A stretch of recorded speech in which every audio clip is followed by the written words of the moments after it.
warahmatullahi wabarakatuh. Perkenalkan, nama saya Gunawan dan teman saya Rosid. Kami akan menjelaskan metodologi pengembangan sistem informasi akuntansi. Metodologi pengembangan sistem akuntansi merupakan langkah-langkah yang dilalui oleh analisis sistem dalam pengembangan sistem informasi. Jenis pekerjaan menyusun sistem terbagi menjadi dua, yaitu General Assessment dan Special Assessment. Yang pertama adalah General Assessment. General Assessment terbagi menjadi 7. Yang pertama, menyusun organisasi pers, merupakan bentuk pembagian tugas dan wewenang job. Yang kedua, menyusun anggaran, digunakan sebagai rencana dan alat pengawasan. Yang ketiga, menyusun subsistem akuntansi, merupakan langkah-langkah pencatat dan memproses data menjadi informasi. Yang keempat, penyusun sistem penjualan, mulai dari prosedur adanya pesanan pembeli sampai pengiriman barang. Yang kelima, penyusunan subsistem produksi, mulai dari permintaan pembelian sampai order produksi dan pengeluaran barang dari gudang. Yang keenam, penyusun sistem personalia, prosedur penerimaan karyawan, pencatatan waktu dan penggajian. Yang ketujuh, menyusun subsistem pembelanjaan, prosedur pemenuhan kebutuhan dana dalam pers. Tahap-tahap pengembangan sistem akuntansi terbagi menjadi 4. Yang pertama, analisis sistem yang ada, merencanakan sistem akuntansi, penerapan sistem akuntansi, pengawasan sistem baru. Analisis sistem yang ada. Pertama, menganalisis sistem yang ada. Tujuannya untuk mengetahui kebaikan dan kelemahan sistem yang berlaku. Mengetahui ruang lingkup, merupakan pekerjaan-pekerjaan apa saja yang diperlukan dalam menyusun sistem. Merencanakan jangka waktu penyusunan sistem, menentukan jumlah fee yang akan diterima, melakukan penelitian lengkap terhadap sistem yang berlaku dalam perusahaan yang terdiri dari: yang pertama, memiliki struktur organisasi. Yang kedua, mencari data klasifikasi rekening dan kodenya. Yang ketiga, mencari data buku jurnal yang digunakan oleh perusahaan. Yang keempat, mencari data mengenai prosedur yang berlaku dalam perusahaan. Yang kelima, untuk menyusun sistem akuntansi biaya. Yang keenam, mengumpulkan contoh formulir yang digunakan perusahaan. Yang kedua, penyusunan usulan pelaksanaan analisis sistem. Usulan pelaksanaan analisis sistem berisi: A. Alasan melakukan analisis sistem, yang misalnya menaikkan volume penjualan, memperluas daerah pemasaran. Yang B. Persyaratan yang dituntut dari sistem.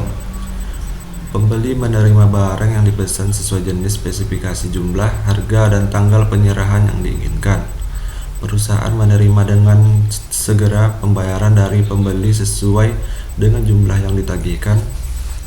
Departemen pemasaran memperoleh laporan penjualan tepat waktu. Departemen pemasaran dapat menaikkan mutu layanan kepada langganan. C. Batasan luas analisis sistem yang akan dilakukan.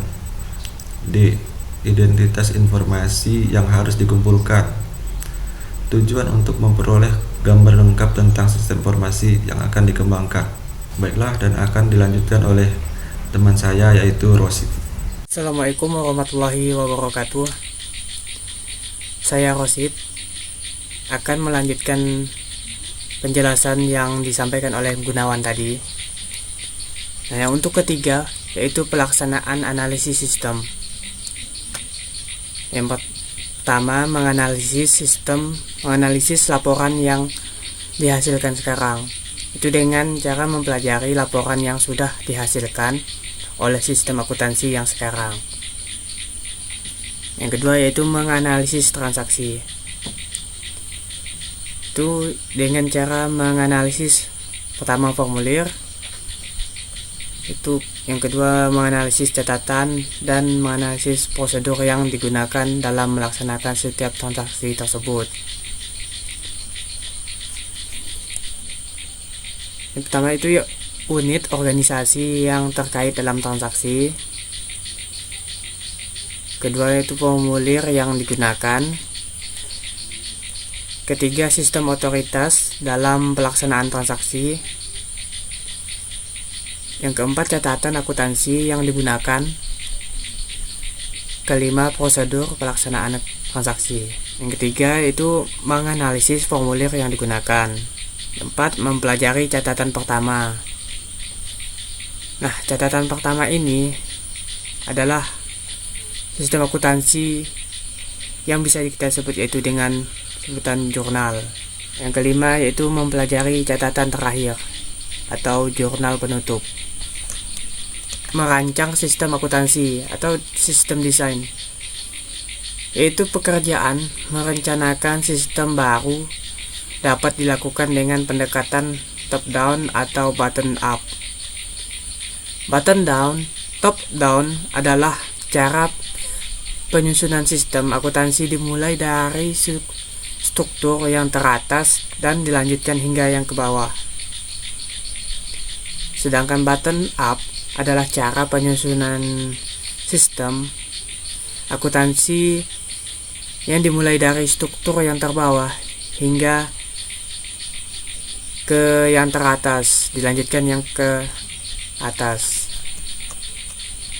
Yang selanjutnya, penerapan sistem akuntansi atau sistem implementation, yaitu untuk menerapkan sistem akuntansi yang disusun untuk menggantikan sistem lama. Pertama, sistem baru sebaiknya diterapkan pada awal periode akuntansi.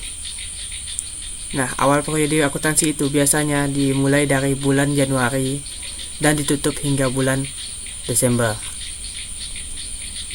Yang kedua, jika menggunakan sistem akuntansi dengan komputer, penerapan sistem baru dapat dilaksanakan bersamaan dengan sistem lama. Nah, tujuannya untuk mencegah kesulitan karena sistem baru belum berfungsi dengan baik. Kemudian, informasi yang dihasilkan dapat diperbandingkan untuk mengecek hasil pengolahan sistem baru. Nah, maksud dari dapat diperbandingkan yaitu bisa diperbandingkan sistem baru dengan sistem yang lama. Nah, selanjutnya pengawasan sistem baru atau follow up, yaitu untuk mengawasi penerapan sistem baru. Nah, cara pengawasannya yaitu pertama, mengecek apakah sistem baru tersebut dapat berfungsi dengan baik. Kedua, apakah sistem baru tersebut perlu ada perbaikan-perbaikan. Yang ketiga, apakah sistem baru tersebut masih mengulangi kelemahan sistem lama. Keempat, pendidikan dan pelatihan pemakaian informasi. Nah, di pendidikan dan pelatihan pemakaian informasi ini khusus untuk karyawan dan seluruh pekerja yang ada di perusahaan tersebut. Kelima, itu pelatihan dan koordinasi teknis yang akan menjalankan sistem. Oke, cukup sekian mungkin penjelasan dari kami. Apabila ada salah kata yang tidak